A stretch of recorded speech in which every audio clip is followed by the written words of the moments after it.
আসসালামু আলাইকুম এভরিওয়ান, কেমন আছেন আপনারা সবাই? তো নতুন একটা ভিডিও নিয়ে আপনাদের মাঝে চলে আসছি। এখানে হচ্ছে আমি ম্যাশ করে রেখেছি কলাটাকে, তার মধ্যে হচ্ছে 2-3 ফোঁটা ভ্যানিলা এসেন্স দিয়ে দিব এটা ফ্লেভারের জন্য। এটা অ্যাড করলাম, বাচ্চারা খাবে, খুব মজা করে খেতে পারবে। তার সাথে হচ্ছে এখন একটু চালের গুঁড়ো দিব। আগে এটাকে একটু মিক্স করে নিই, না হয় এক জায়গায় থাকবে। একটু মিক্স করা হয়ে গিয়েছে। এখন হচ্ছে এর মধ্যে আমি একটু চালের গুঁড়ো দিয়ে দিব। এটা হচ্ছে আমার ফ্রোজেন ছিল। ফ্রোজেন থাকলে সুবিধা হয় কি, যে কোনো সময় কাজে লাগানো যায়। তো এখানে হচ্ছে আমি পরিমাণ মতো দিয়ে দিব, আমি আমার আন্দাজ মতন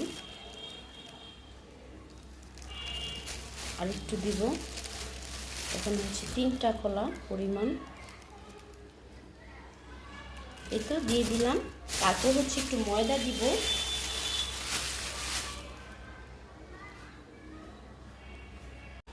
এখানে হচ্ছে ময়দাটা দিয়ে দিলাম। হচ্ছে এখানে একটু চিনি দিব আমি। কলাটাও মিষ্টি, তো ওই রকম মিষ্টি না, তো বাচ্চারা খাবে, একটু মিষ্টি মিষ্টি না হলে খেতে চাবে না। তো 4 চামচ আমি চিনি দিলাম। আর এখানে হচ্ছে 3 চামচ হচ্ছে গুঁড়ো দুধ দিয়ে দিব।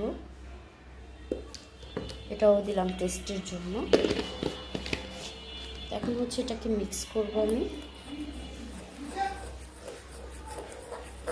এটা হচ্ছে ভালো মতো এখন মিক্স করে নিব।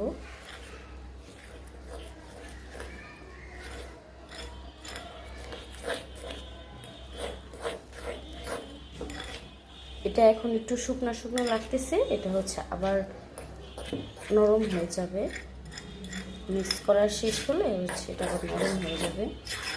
তো এটা হচ্ছে বাচ্চারা অনেক বেশি পছন্দ করে, জানি না সব বাচ্চারা পছন্দ করবে কি না। তো আমার বাচ্চারা অনেক বেশি পছন্দ করে খাবারটা। আমি চেষ্টা করি আমার বাচ্চারা যেটা পছন্দ করে সেটাই হচ্ছে তৈরি করার জন্য। তো আশা করি সব বাচ্চারাই পছন্দ করবে, সুন্দর মতো যদি করে দেওয়া যায়। এভাবে একটু চিনি মিষ্টি হচ্ছে একটু বেশি করে দিয়ে, একটু ফ্লেভার দিয়ে, ভ্যানিলা, আমি যেমন একটু ভ্যানিলা ফ্লেভার অ্যাড করলাম, একটু গুঁড়ো দুধ দিয়ে। গুঁড়ো দুধটা দিলে অনেক বেশি মজা হয়। এই তো আমার হচ্ছে মিক্স করা শেষ। এখন হচ্ছে তেলের মধ্যে ভেজে নিব। ওই তো ব্যাটারটা হচ্ছে আমি রেডি করে নিয়েছি। এখন হচ্ছে এক এক করে তেলে দিয়ে দিব। এই চামচটা দিয়ে হচ্ছে আমি তেলে দিয়ে দেব। তো আমার হচ্ছে তেলটা গরম হয়ে গিয়েছে। এখন হচ্ছে এক এক করে আমি মিশ্রণটা দিয়ে দিব, একটু বড় করেই দিব। এভাবে হচ্ছে দিব, কারণ হচ্ছে এটা অনেক বেশি স্টিকি, এটা হাত দিয়েও ধরা যাবে না, অনেক বেশি নরম কলা। তো মানে যত কিছু দেওয়া হোক না কেন কলার মধ্যে, এটা এভাবে পিছলেই যায়, নরম হয়ে যায়। এইভাবেই দিব আমি, আগের বারও বানিয়েছি, এভাবে দিয়েছি। তেলটা আমার ভালো গরম হয়ে গিয়েছে, এই কারণ হচ্ছে এক ব্রাশ হয়ে গেছে। এগুলো উল্টিয়ে নিব। তো আমি হচ্ছে উল্টিয়ে দিয়েছি। তেলটা যেহেতু বেশি গরম ছিল, ওই পাশটা হতে বেশি সময় লাগেনি।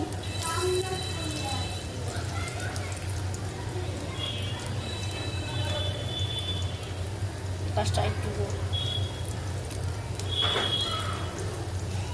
এই তো এই দিকে হচ্ছে আরো কয়টা দিয়ে দেব।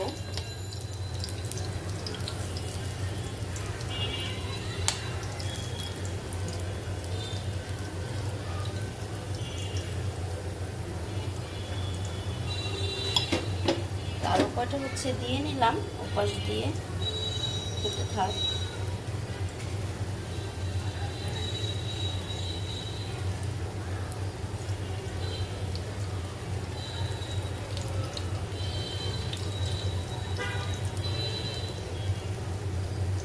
তো এই হচ্ছে আমার কলার বড়া ভেজে নিয়েছি। এখন হচ্ছে চা দিয়ে খাবো একটু। এটা পুড়ে নাই, একটু কালার হয়েছে আর কি, ক্যামেরা আর কি মনে হচ্ছে এটা পুড়ে গিয়েছে। তুমি হাতে নিয়ে